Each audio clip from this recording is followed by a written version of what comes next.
কি খবর রাখি এটা আমাক লড়া লাগে শাস্তি আমি দিম পিছত কি হ'ব হ'ব নাম কি আছিল ল'ৰাজন যুৱকজন জুৱাইজনৰ কি আছিল নাম নামটো মই নাজানো মাৰ নামটো ক'বলৈ মোৰ এটা ঘিন্তা লাগে কি কন নে কি নাম আছিলে মোৰ মই ভালকে নাজানো কন মণ্ডল আছিল সন্ধিয়াৰ পিছত এই ঘটনাটো সংঘটিত কৰিছে কিহেৰে কৰিছে গম পাই নেকি সেইটো কাম না আমি এতিয়া আহিছো আপোনালোকে আইনৰ কাৰণে আমি এতিয়ালৈকে ওচৰ পাজৰ যাব পৰা নাই কিবা মানে মাথাত কিবা আঘাত কৰিছে কিবা দি কৰিছে এটা আমি এতিয়ালৈকে চোৱালা নাই এটা ছোৱালীটো আমাৰ নাই এতিয়া পোৱালীটো যে আছে কি হ'ব এতিয়া কিমান বয়স কাৰ পোৱালী বাচ্চাটো 1.5 মাহ ল'ৰা এটা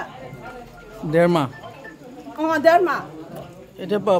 কেঁচুৱা ক'ত আছে আপোনালোকৰ ঘৰত কেঁচুৱা আমাৰ তাত আছে ইয়াতে আজি আনিছিলে আজি আনা না কেঁচুৱা থৈ আহিছে তাই মানে কিবা ষড়যন্ত্ৰ কৰি ছোৱালীটোক লৈ আহিছে পূৰ্বে কিবা ঘৰুৱা কিবা ঘৰুৱা বিবাদ মানে ছোৱালী আমাৰ ঘৰত আছিলে ছোৱালী আমাৰ বয়স নাই আমি